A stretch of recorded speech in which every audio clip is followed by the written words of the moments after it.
제목은 공기청정기를 어떻게 사용하는 게 좋을지에 대한 내용이 되겠고요. 국내 공기청정 시장 굉장히 지금 많이 성장을 하고 있습니다.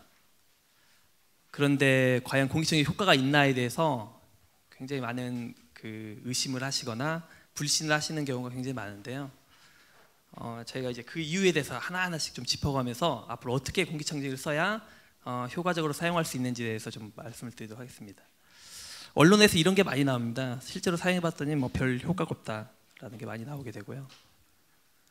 또 최근에 이제 학교에 이제 공기청정기에 대한 실태 조사를 해봤더니 별로 저감 효과가 적더라라는 언론 보도도 있었고요. 그래서 제가 그냥 한번 찾아봤는데 공기청정기 이런 질문들 하잖아요. 공기 효과 있나요? 하면은 또 어떠신 분들이 대답을 합니다. 보시면은 기능적 효과보다는 심리적 효과가 있다. 그리고 또 어떤 분들은 미세먼지는 제대로 걸러지는 공기청정기는 아예 없다. 차라리 산소 발생기를 써라. 이런 식으로 이렇게 SNS나 이렇게 얘기가 나오고 있는데요. 그만큼 공기청정기에 대한 신뢰가 그렇게 높지 않은 걸 반영해 주는 결과를 보겠습니다. 또 하나, 또 이것도 마찬가지로 초등학교 선생님께서 실질적으로 느끼는 건 별로 없고 없는 것보다 낫겠지 않느냐, 정서적인 위안으로 생각한다고 하시고요.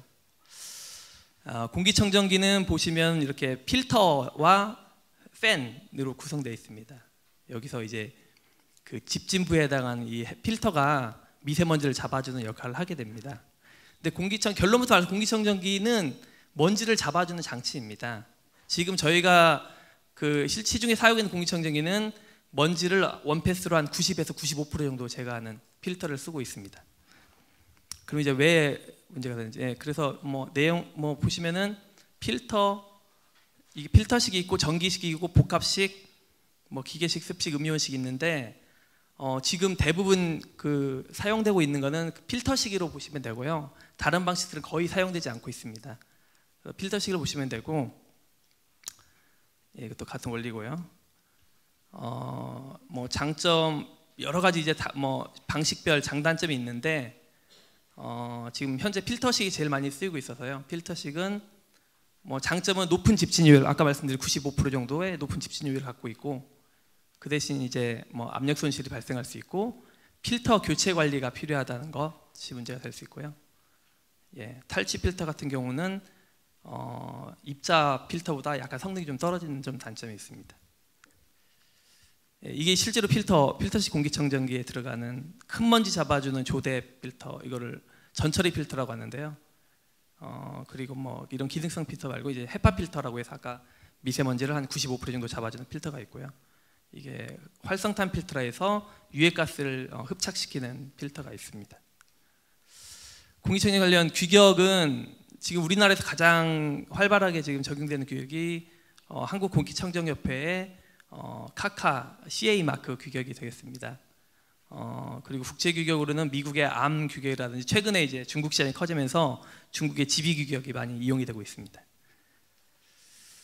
공기청정기 시험은 챔버법에 의한 감소율 시험을 하게 되는데요. 이게 대부분 적용되고 있습니다. 미국의 암도 그렇고 일본의 잼도 그렇고 우리나라의 카카 규격도 마찬가지고 중국의 GB 규격도 마찬가지고 밀폐 챔버에서 일정 이상의 오염 입자, 미세먼지를 집어넣고 그 다음에 챔버에서 시간에 따른 감소율을 측정을 합니다. 그 속도로 이제 CADR을 산출해서, CADR이라는 건 얼마나 깨끗한 공기를 공급하는 능력으로 이제 환산해서 이제 제시하게 됩니다. 이게 지금 저희 기관에 있는 30루베 시험 챔버에서 시험하는 테스트 방법이 되겠는데요.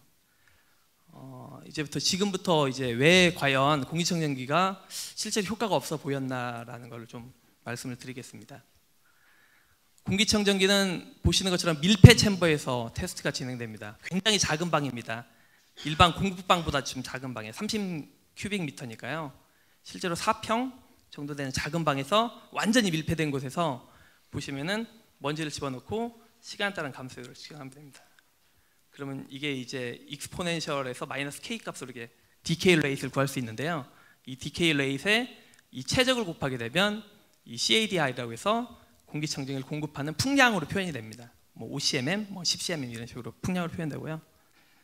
이렇게 나오게 되는데, 문제는 이게 창문을 열고 뭐 공기청정기 돌리면은 이게 떨어지는 이 속도가 급격히 줄어듭니다. 이제 외부의 먼지가 계속 들어오기 때문에 정화시켜도 또 먼지가 들어오고 정화시켜도 또 먼지 들어와서 떨어지는 속도가 떨어지게 되는 거죠. 자, 그래서 그 공기청정기 돌릴 때는 창문이나 문을 잘 닫고 운전을 시켜야 됩니다. 그 다음에 저희가 아까 챔버에서 테스트한 결과가 실제로 실환경에서는 과연 적용 면적이 어떻게 되는지에 대한 어떤 그런 상관성에 대한 연구가 많이 부족해서 다 의견이 좀 다릅니다. 업체하고 공기청정협회, 뭐 소비자 보호원에서도 막 의견이 다르기 때문에 그런 것도 있고요. 또 동일한 공기청정기의 성능이 나왔다 하더라도 미국에서 제한하는 적용 면적, 우리나라에서 제한하는 적용 면적, 또 중국에서 제한하는 적용 면적이 또 각각 다 다릅니다. 그런 영향도 있고요.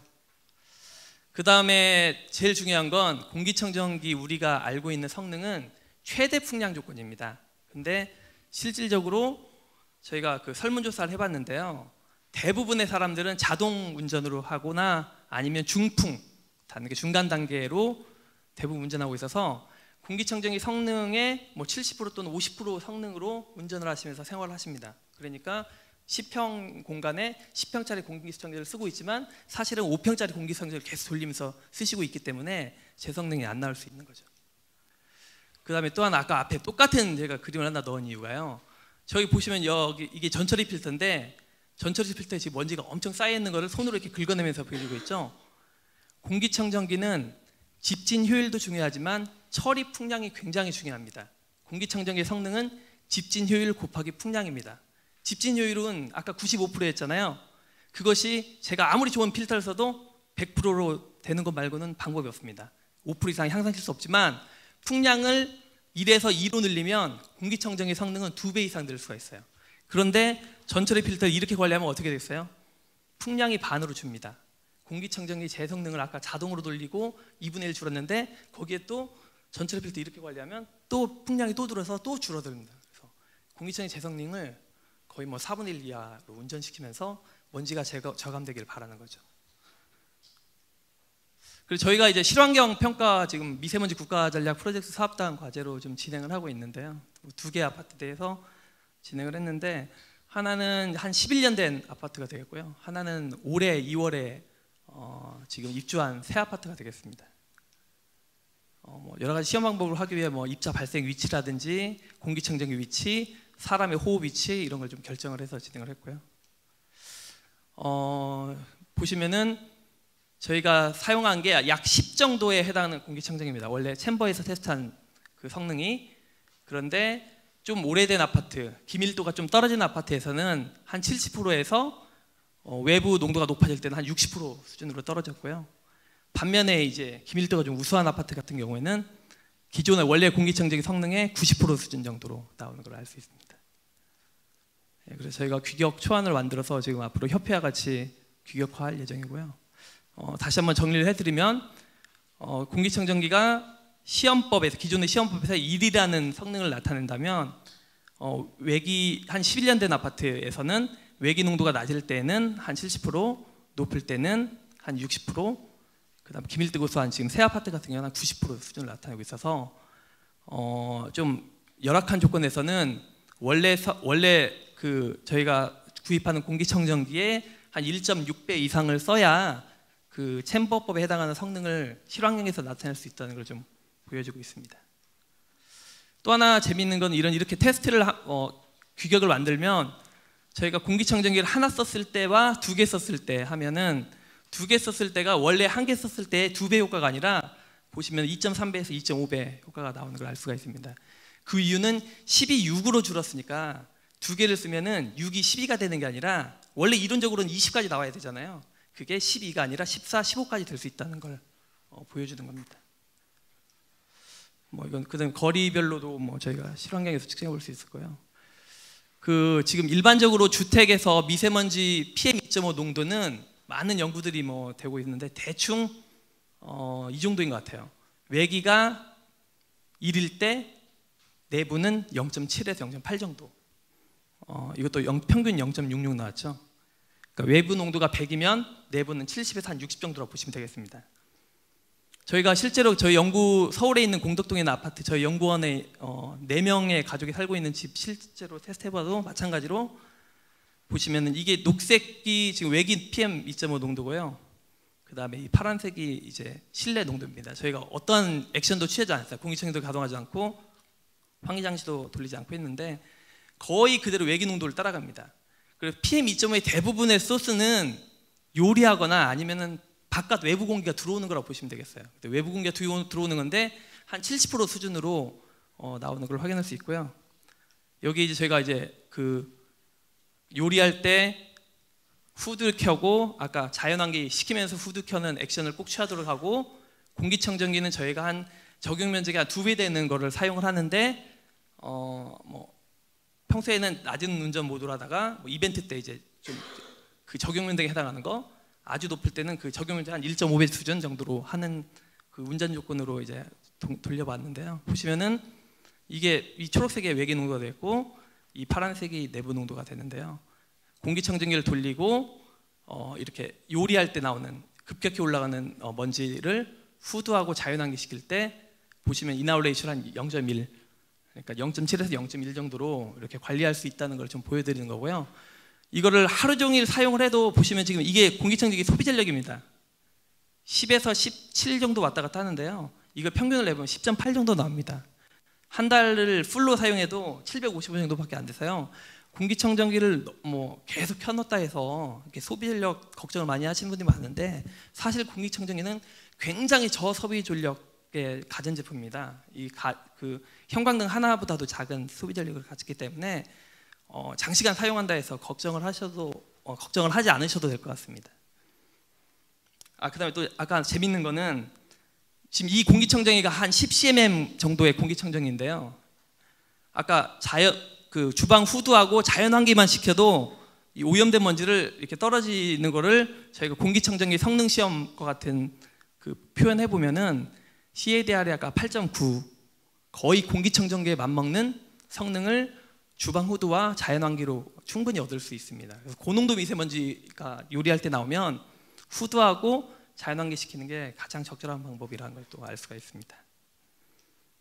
마찬가지로 이때는 요리 시 음식을 태워가지고 거의 PM2.5가 400 이상까지 올라갔는데요. 마찬가지로 후드와 환기를 하고 요리 과정 그리고 요리 후에 한 30분 정도 충분히 시켜서 400을 다시 10 이하로까지 떨어뜨리고 관리해서 이때도 이나울레이션 한 0.12 정도로 관리를 할 수 있었고요.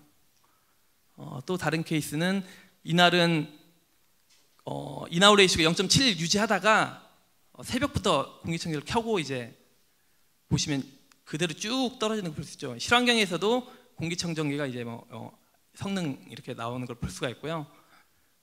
이때도 소비 전력을 한 17W 정도를 유지하면서 이나울레이션 한 0.14 외구가 100이면 내부를 한 14 정도로 관리할 수 있는 걸 보여줄 수 있습니다. 그리고 뭐 결론을 좀 말씀드리면 그 실환경은 실제 시험 챔버 대비 한 뭐 적게는 60%에서 많게는 90% 정도를 차지하고 있고 그래서 이제 그 최대 풍량 조건에서 충분한 적용 면적의 공기청정기를 쓰는 것이 좀 필요할 것 같고요. 그래서 아까 실환경 차이기 때문에 한 1.5에서 한 1.7배 정도의 더 큰 용량을 쓰는 것이 좀 바람직할 것 같고요. 자동 운전보다는 이벤트 시 최대 풍량으로 돌리고 그 다음에 중풍이나 약풍으로 돌려서 사용하는 것이 보다 바람직하다고 생각이 듭니다. 그다음에 공기청정기는 밀폐 환경에서 재성능을 발휘하기 때문에 되도록이면 창문과 방문을 닫고 거실에 계실 때는 거실 환경만 만들어 놓고 운전하고 방에 계실 때는 방문을 닫고 운전하는 게 좋고 CO2가 높아지기 때문에 주기적인 자연환구를 하시고 난 다음에 최대한 밀폐 조건에서 운전하는 것이 좋을 것 같습니다.